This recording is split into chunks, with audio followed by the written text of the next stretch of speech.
In New York in the 1980s, the emergence of crack cocaine brought a new wave of violence. Drug dealers robbed and killed as they scrambled for power. Ordinary citizens were victimized. Even children were not immune. The FBI joined forces with the New York City police to take back the streets. Their best weapon against deadly drug gangs was the C-11 squad.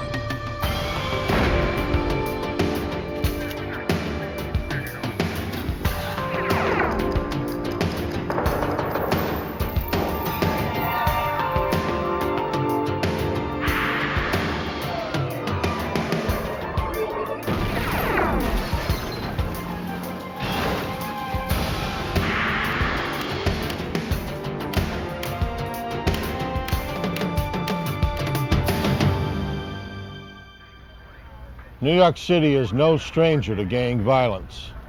But when a 12-year-old child was kidnapped, the gangs had crossed a line. Law enforcement raced to find the missing boy before it was too late. I'm Jim Kallstrom, former head of the FBI's New York office. Agents would have to infiltrate the secretive world of a vicious gang to stop the murderous exploits of a drug lord.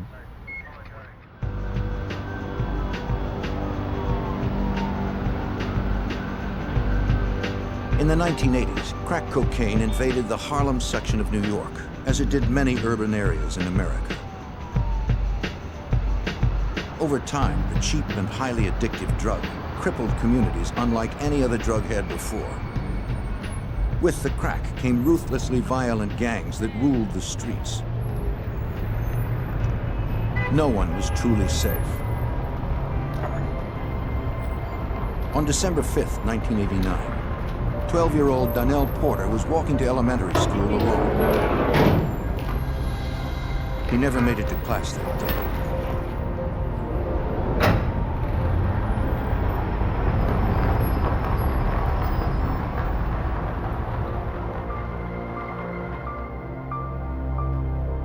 When he didn't arrive home after school, his family worried. They hadn't been able to find him in the neighborhood. At 9 p.m., Donnell's sister received a phone call. Yeah. A man on the other end said Donnell had been kidnapped. He wanted $500,000 or the boy would be killed. Inside the men's bathroom. The sister said the family didn't have that kind of money. It didn't matter to the caller. Yeah. He warned them not to contact police, then instructed them to go to a restaurant at 125th and Broadway. Behind a trash can in the restroom, they'd find something that would prove he was serious. You got it?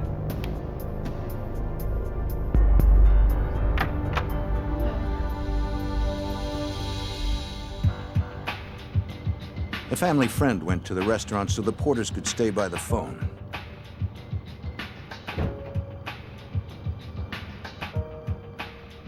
He didn't know if it was a setup.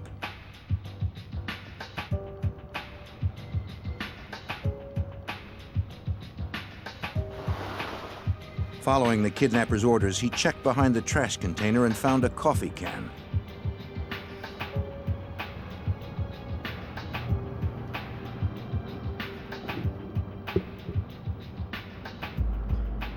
Inside were 2 rings, an audio cassette, and a child's severed finger.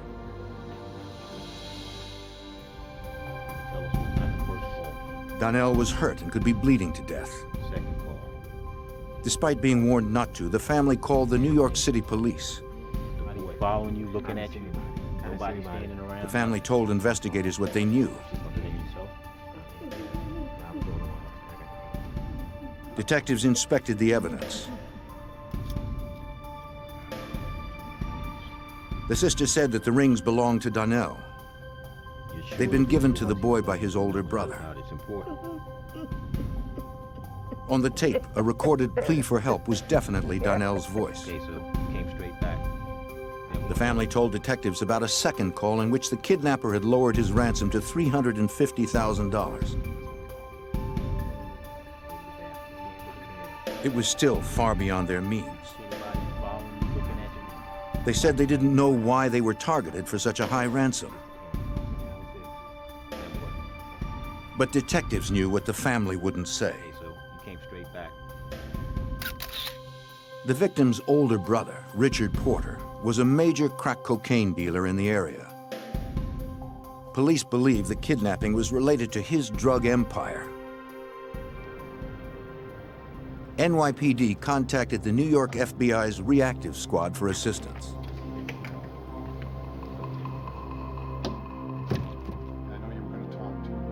Special Agent David Higgins, a narcotics expert, was asked to provide more intelligence on Richard Porter. Anything they have, any of them. Richard Porter, then about 25 years of age, was a well-known crack dealer whose activities took place in central Harlem. He was one of those individuals who got in early on the crack trade in New York, and he had created a significant drug empire in central Harlem. Richard Porter had made millions of dollars selling crack on New York's streets. Detectives knew where his turf was. What's going on, man? It didn't take long to find Porter. Detectives recognized the person he was with as his drug-running partner, Alpo Martinez. This visit wasn't about drugs. It was about finding Donnell.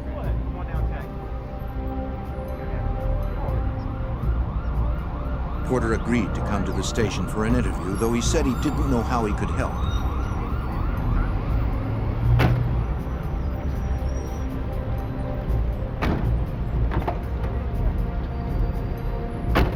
Look, guys, I don't know anything. Police knew Porter was very close to Donnell, but he claimed to know nothing about who was behind his brother's kidnapping.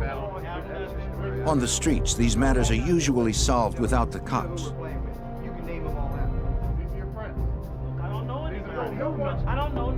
Though Porter most likely held the key to finding Donnell, he was in no position to talk to authorities.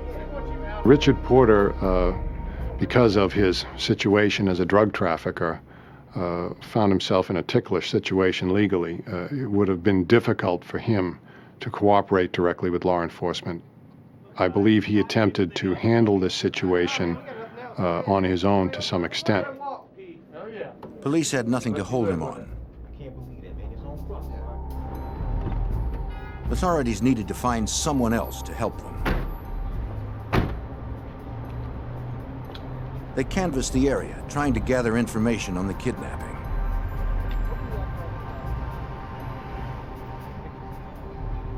In such a close-knit neighborhood, someone had to have heard something about Donnell. But residents were too afraid to talk. Harlem's violent gangs had a stranglehold on the community.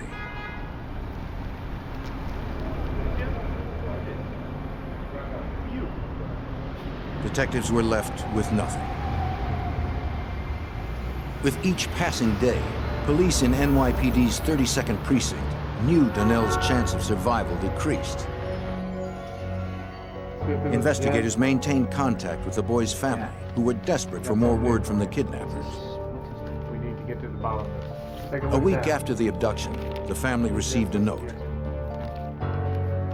In it, the kidnappers hinted Donnell was still alive.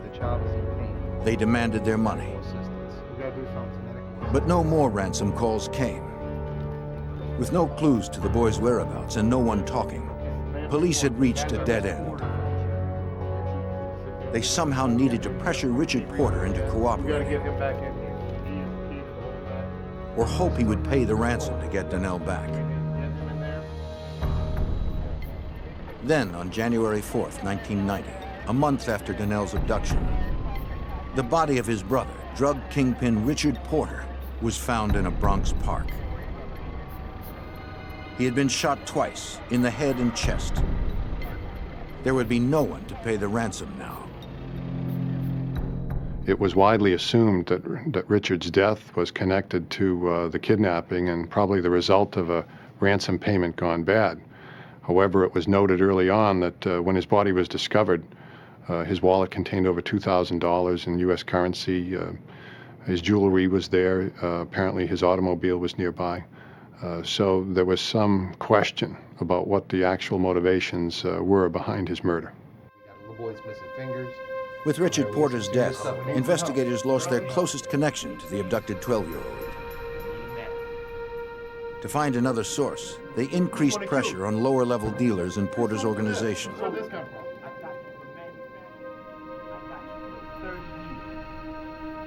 Facing drug charges, they were offered leniency in exchange for information. Some said Porter's partner, Alpo Martinez, could be involved. Others claimed an infamous Harlem gang called the Preacher Crew might be. But none offered direct leads to the crime. 3 weeks later, a boy's body was recovered in the same Bronx park where Richard Porter was found. His family identified the body of Donnell Porter.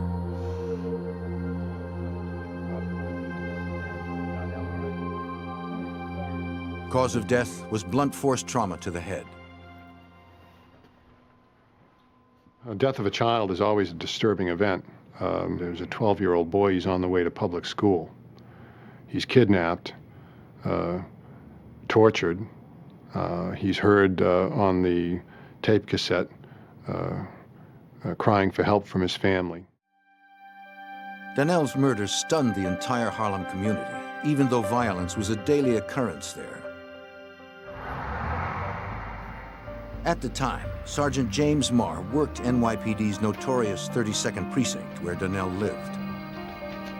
In the late 80s and the early 90s, the 32nd Precinct, which is actually geographically only 1 square mile, was one of the most violent precincts in New York City.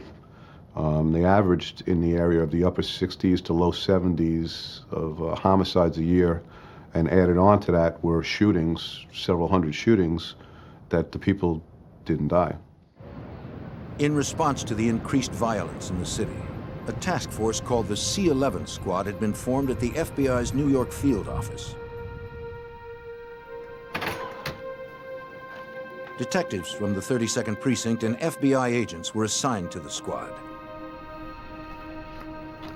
C-11 was created to address these entrenched criminal conspiracy groups in the city of New York. The locals brought their knowledge of the streets, the knowledge of the subjects involved to the table.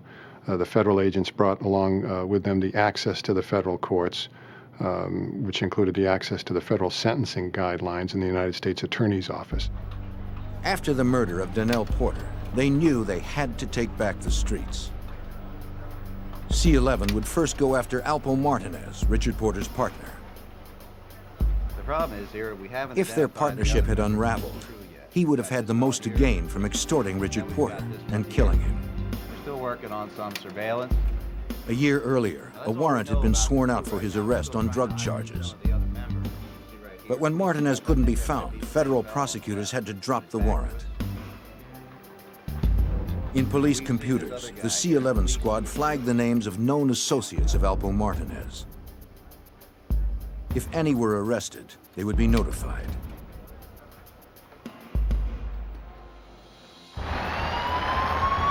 Months later, police in Washington, D.C. pulled over a car after observing its driver engage in a drug deal. The driver was a known courier for Alpo Martinez.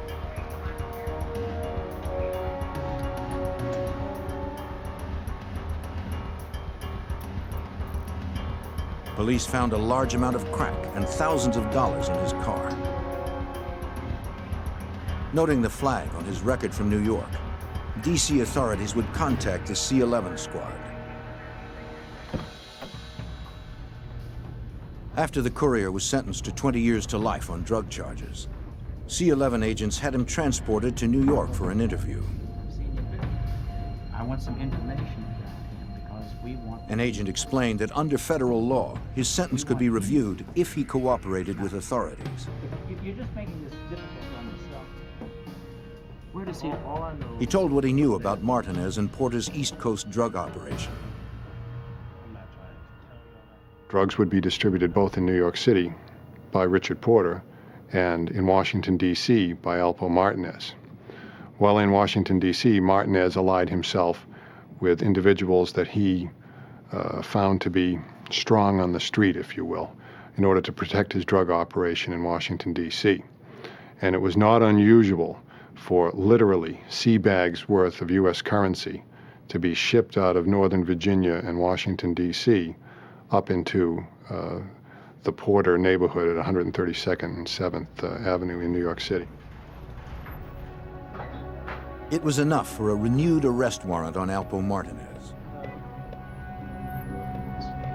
Agents canvassed the neighborhood, talking to people who knew Martinez.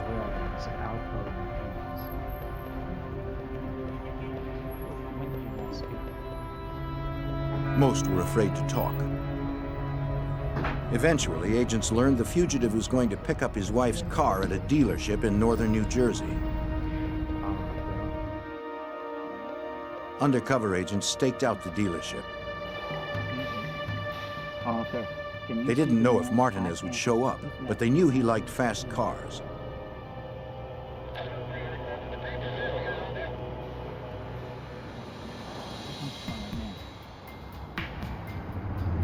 That afternoon, a sports car pulled up. They watched a passenger get out, but it wasn't Martinez. There he goes. He's going over to the building. I'm coming over. Agents couldn't tell if the fugitive was driving. Can you see him? They had to risk a closer look. If they could arrest Martinez, it might help solve the murders of Richard Porter and his 12-year-old brother, Donnell. An agent visually identified Martinez as the driver. He radioed a go-ahead signal. But before the arrest team could respond, Martinez spun away. Agents gave chase, but the fugitive disappeared into heavy traffic. With Alpo Martinez still a fugitive, the abduction and murder of 12-year-old Donnell Porter remained unsolved. The abduction and murder of 12-year-old Donnell Porter showed that Harlem's drug violence was out of control. The FBI's C-11 squad knew the murder was connected to the boy's brother, crack dealer Richard Porter. But Porter himself had been killed. C-11 believed finding Porter's partner, Alpo Martinez, would provide answers. But in 1991, Martinez had eluded an FBI undercover operation. From the incident, the FBI got his license plate number and alerted New York police to be on the lookout for the vehicle. The next day, police spotted it, parked on a Harlem street.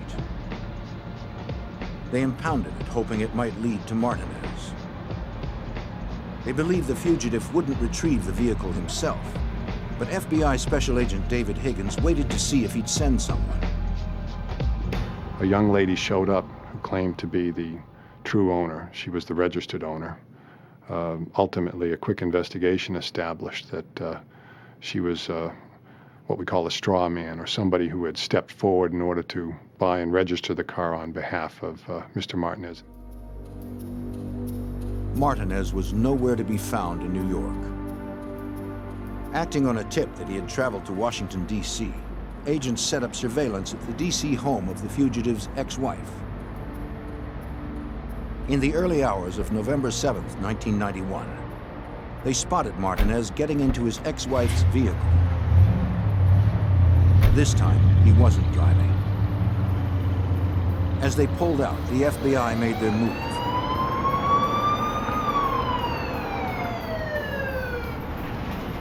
The fugitive's ex-wife pulled over.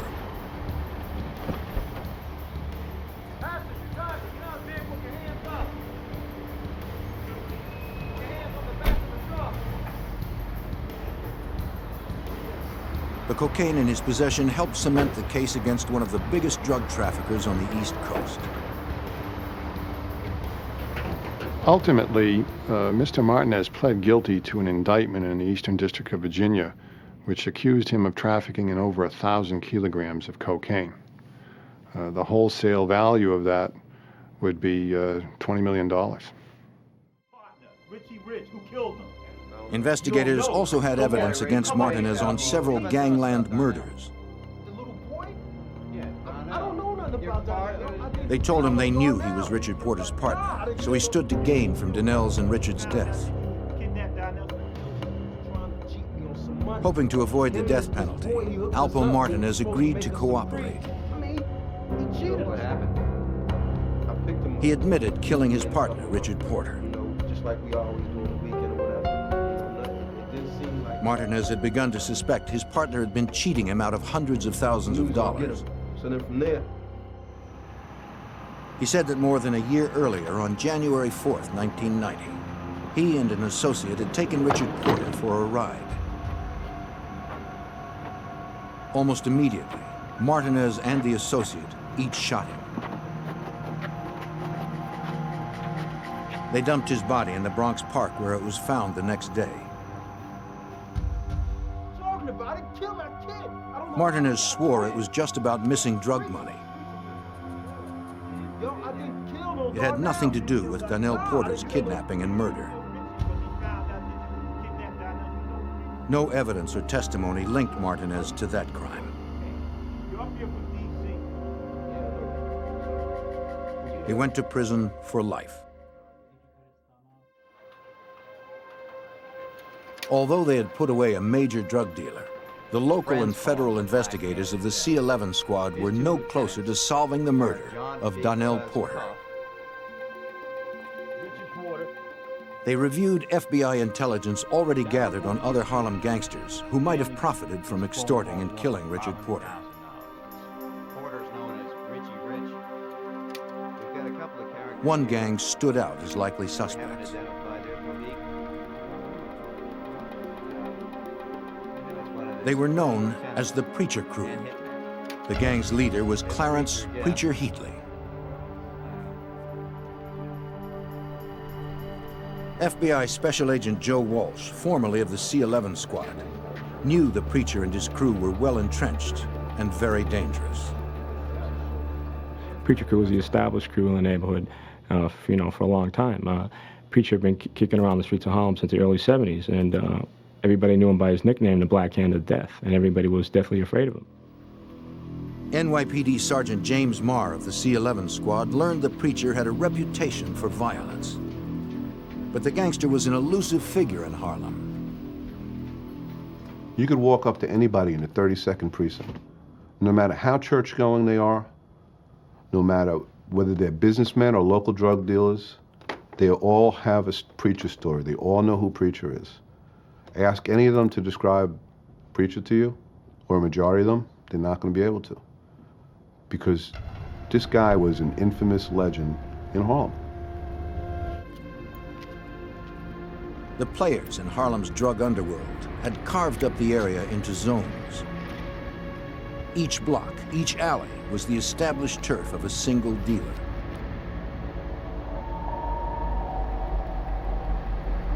Most dealers respected the boundaries. But the Preacher did not. He considered all of Harlem his turf.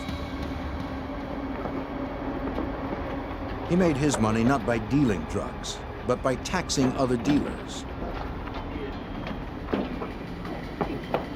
But he was mostly into extortion, extorting drug dealers. These are guys that were violent in their own right.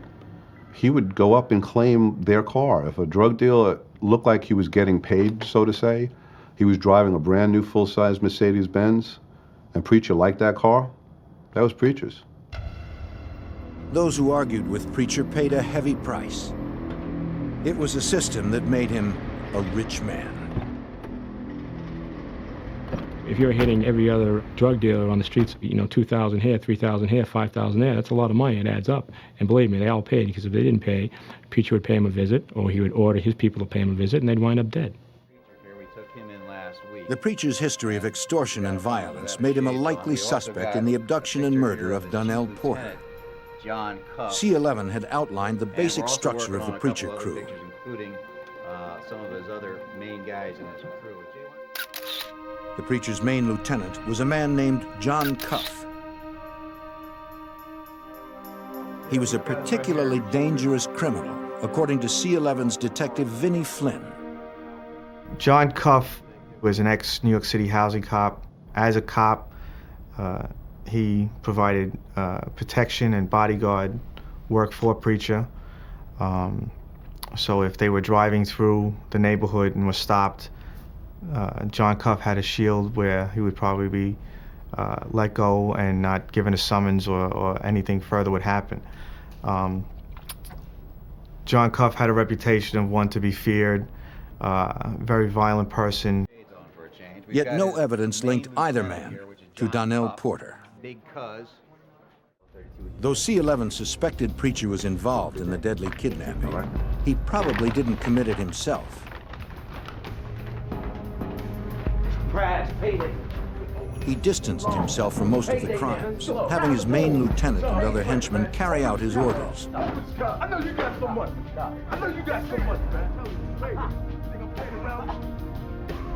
At Preacher's command, their brutal extortion tactics earned them money and kept witnesses too intimidated to talk, effectively insulating the crew against investigation. We go into a bodega or someplace up in Harlem, and we'd say, we know he came in here, and the guy would have a cast on his hand. We know he broke your hand, and the shop owner would say, I don't know what you're talking about, and that shop owner would be paying rent, or tax to Preacher, but nobody would tell us anything. With people too afraid to talk, crimes continued to pile up. On New Year's Eve, 1992, emergency units responded to a call in the Preacher's territory. A man lay dead in his car, the victim of a drive-by shooting.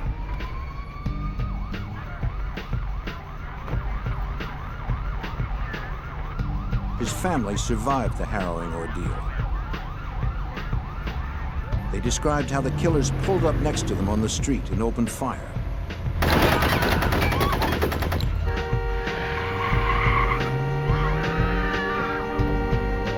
They claimed they didn't know who did it or why. And like Donnell's kidnapping, no one in the neighborhood admitted seeing anything. It was another tragic killing in Harlem that might go unsolved. The C-11 squad had to breach the area's violently enforced code of silence and finally get insiders to talk. A shocking drive-by shooting was added to the list of unsolved murders in Harlem. With witnesses too afraid to cooperate with police, the case was open for 2 years. Then in 1994, the C-11 squad found a witness who told them the shooter was a Preacher crew member named Malik. Detective Vinnie Flynn learned that Malik had a violent reputation. He became a so-called director of security for the Preacher organization. He was in charge of the group of members who were known as the janitors. The janitors were the people that had to clean up the problems or the mess of the family. And you couldn't be a janitor unless you killed somebody. To get more on Malik and the Preacher crew, C-11 tried to send in undercover officers. It was yet another dead end, according to FBI Special Agent Joe Walsh. We weren't able to really get in, so to speak, and get an undercover in there to buy narcotics from Preacher, because Preacher was very, very careful. He was, he's a very smart man, and we couldn't get the undercover, close to him. The Preacher had closed ranks, ordering the people he extorted not to sell to new buyers and to keep a low profile on the street. Investigators needed a witness with close ties to the crew.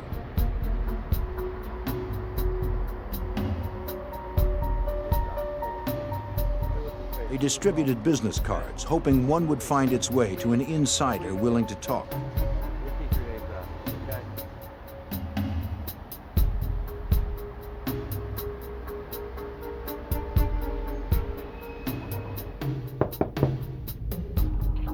Their persistence paid off.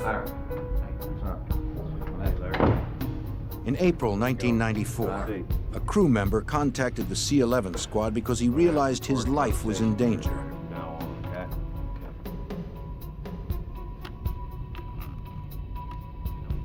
He said the preacher had started going after his own crew members. Preacher had killed 2 of the informant's partners.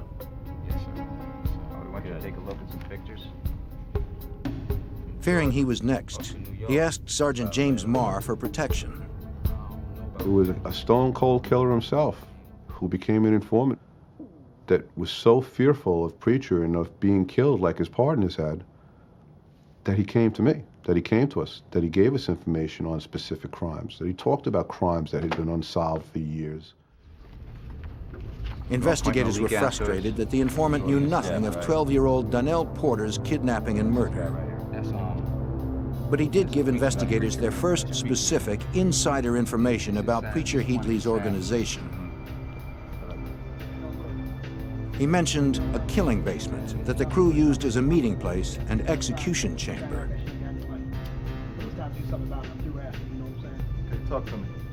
At some meetings, Preacher would call for a vote on the fate of gang members who had fallen out of favor. If the majority voted thumbs down, Preacher ordered a murder. In March 1994, Preacher called for a vote on Malik, the janitor who had done the drive-by shooting. He believed Malik could no longer be trusted.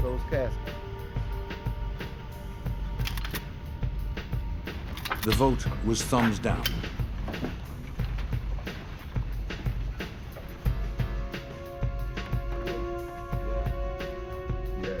Yeah, what's up? Preacher summoned Malik to headquarters. How y'all doing? All right, most love, man. Most love, man. Most love. You know, I ain't seen you all the time. What you been at, man? Most love. Know it, man. How it is. Malik thought he was there to take part in the beating of a crew member that he had had problems with in the past. Jay, I know he's slinging, man. All right, word. Not realizing he was the real target, Malik was excited when others invited him to the basement.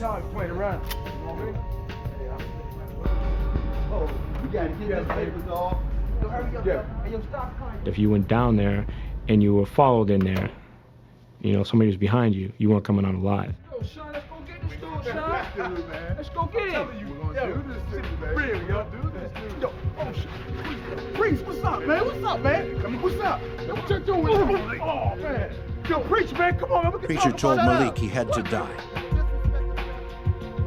He was gaining too much influence within the organization. Preacher wouldn't tolerate it. Malik pleaded for his life. But the order had been given. Grab the saw, Sean. Clean him up. At Preacher's command, other janitors used a circular saw to dismember Malik.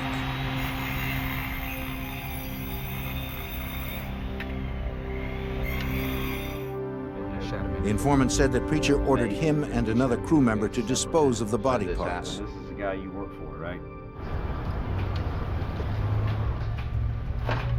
They poured acid on Malik's arms to remove gang tattoos that could link him to the crew. Then they left the body parts in several crumbling, abandoned buildings. They kept Malik's head in a refrigerator for a couple of weeks, and they kind of paraded it around on a stick. You know, that's how Preacher would, keep the fear of God, so to speak, in the younger Turks in his organization. The fear was too much for the informant, though he knew leaving the crew was equivalent to a death sentence. He hoped the C-11 squad could protect him.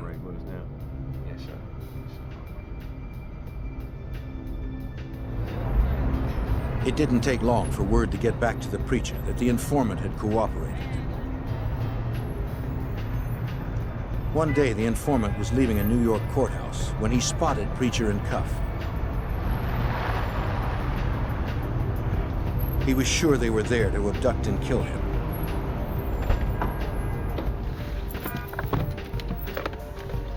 He went to his car and called his C-11 handlers. The informant advised me that his fear that he was going to be killed by the organization, he was going to be abducted, right in the middle of the afternoon in front of the courthouse.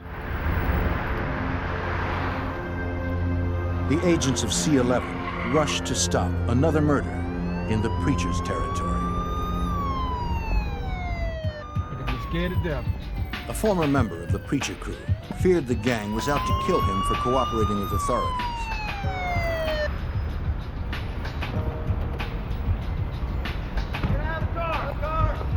Agents and detectives from the FBI C-11 squad came to his aid just in time.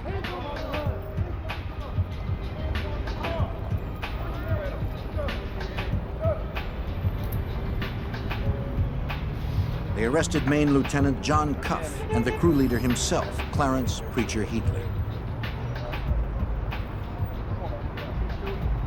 Sergeant James Marr and the other arresting agents searched the vehicle. There was evidence inside, including information about my informant, masks, tape. It was apparent at the time that my informant's feelings were right. He was going to be abducted that day. Come on, man. Hurry up, But no one could prove that the men were coming to kill the informant. 20 minutes is all it took. I told you. The preacher and Cuff were released. Come on, man. I got things to do, man. Hurry up. The incident brought the C-11 squad's investigation of the crew into the open. 20 minutes, all it took. Have a nice day. Nice day, officer. That's when it became apparent that they were being investigated by the FBI. I mean, here's this detective that they know from the 3-2, that when he does make an arrest, makes arrests with FBI agents. It became apparent to Cuff and Preacher that the FBI was breathing down their neck.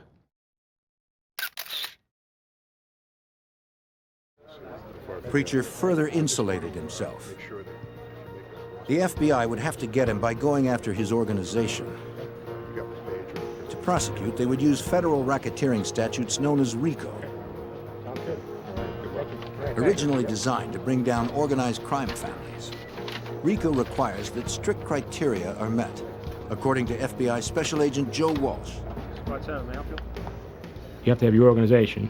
You have to have your leader, which in this case was Preacher, and he has to have 5 or more people working underneath him, you know, to facilitate the conspiracy of the organization. But you also need 3 predicate offenses, 3 federal offenses. The C-11 investigators surveilled the Preacher crew, gathering evidence on offenses to support the RICO case. They noticed unrest within the gang.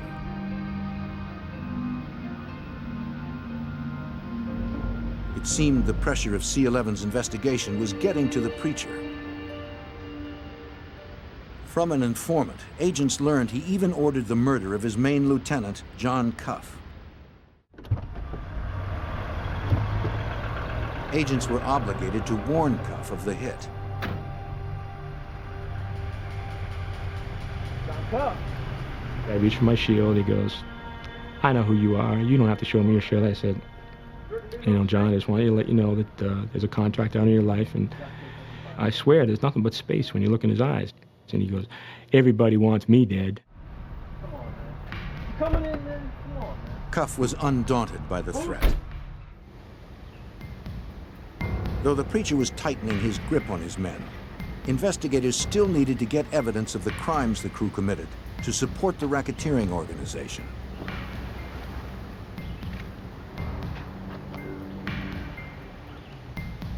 As more buyers and sellers were arrested, some agreed to cooperate, helping to outline the group in detail, according to Detective Vinnie Flynn.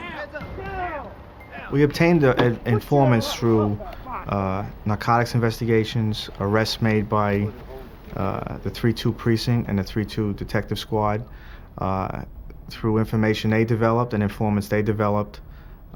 Because of arrest, information was compiled, which built a case against the Preacher crew. About some murders. What murders do you know about? Unfortunately, no one had information on the Donnell Porter murder. There was this girl who went to the park, you know, and so we took her back. But one arrested crew member offered details of another murder committed by the crew, hoping for leniency.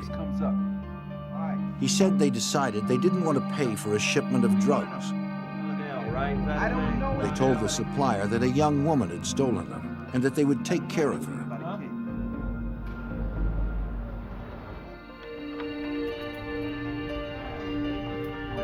She was a single mother who sometimes worked as a courier for the crew. So, did you see them like that?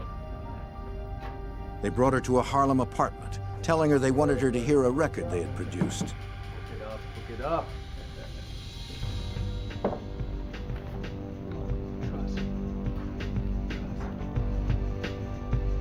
She hadn't stolen any drugs. That didn't matter to the crew.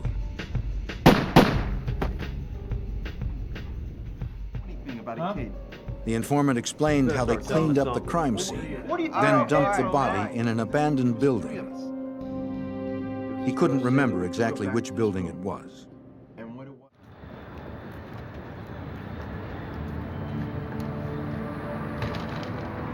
In August 1996, after more than 5 years of meticulous investigation, the U.S. Attorney's Office of the Southern District of New York decided they had enough for indictments and arrests on federal RICO charges. The first indictment was against Clarence "Preacher" Heatley and John Cuff. The indictment was kept sealed. If word got out to the preacher, he might disappear forever. Investigators staked out Preacher's Harlem headquarters. They hoped news of the indictments hadn't been leaked, and that if they found him, they could arrest him without a fight. They knew Preacher was surrounded by armed men, willing to kill at his command. In late 1996, the C-11 squad was ready to arrest Clarence "Preacher" Heatley. No one had seen him in days.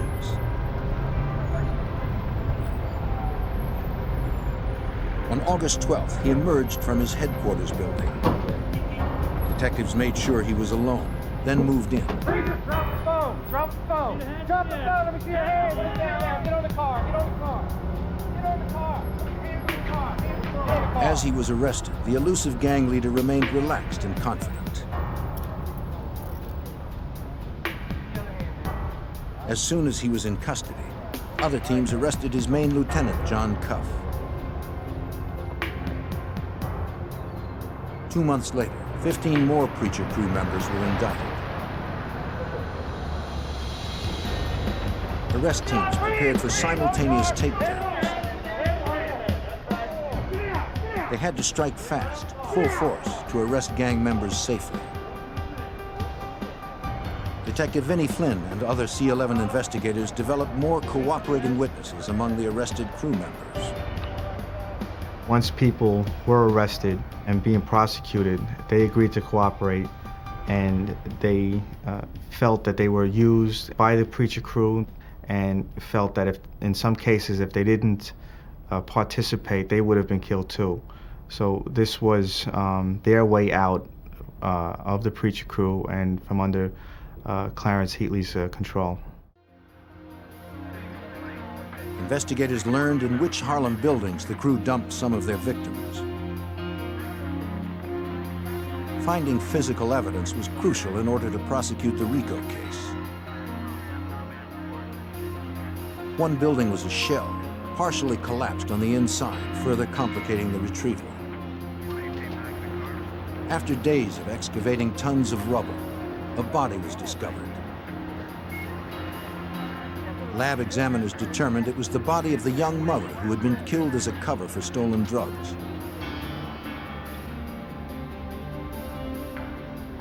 She had been shot in an apartment in an adjacent building.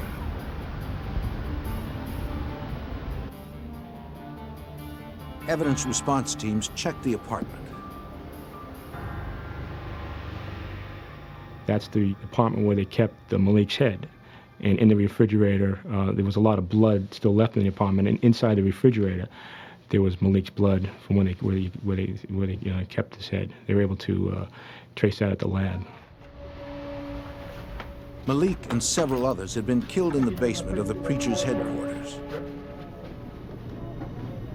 Crime scene technicians processed the basement. Arrested crew members said Preacher had them scrub the place with boric acid after each killing. Most of the basement was clean. Oh, yeah. Yeah, there you go, right there. But technicians were able to recover traces of blood on the windows and on the saw blade that had been used to dismember Malik. But the investigation was not over. The abduction and murder of young Donnell Porter was still unsolved. Come on in, gentlemen. Have a seat. Answers about his death finally came from an unlikely source.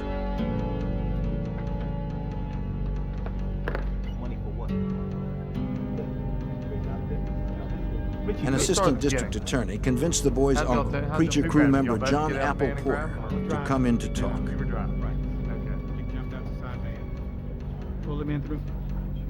He was one of the crew's main players left on the street and had been labeled a snitch.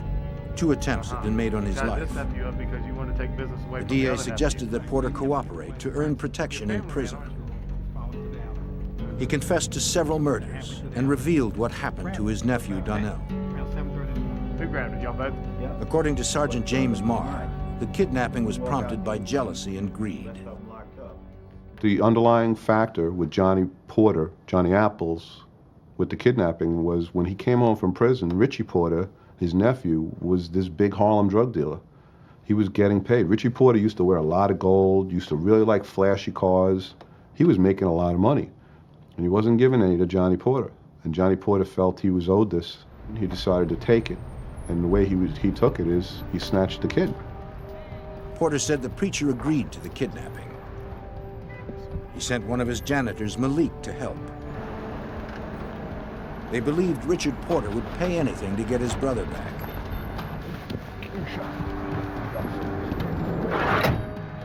No. They kept the boy in a basement where no one would hear him. What's up, Sean? Gonna make a tape for us. They cut off his finger and recorded the boy's pleas for help to prove to his family they were serious.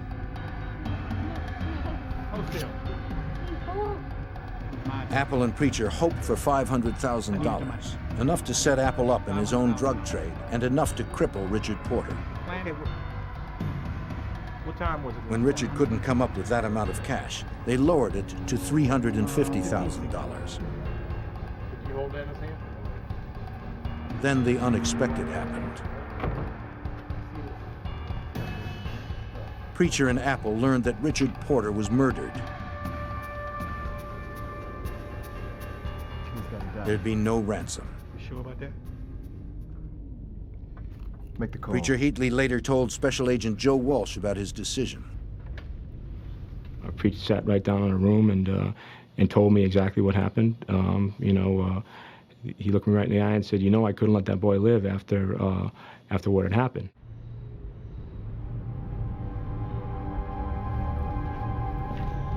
Yeah. John Porter insisted that it was Malik who actually did the killing. Malik was later killed and dismembered at the Preacher's command.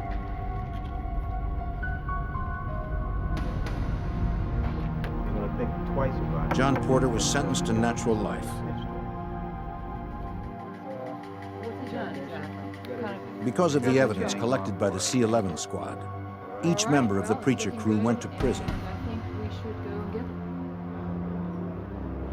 Their leader, Clarence Preacher Heatley, pled guilty to federal racketeering charges that included drug trafficking, assault, and murder.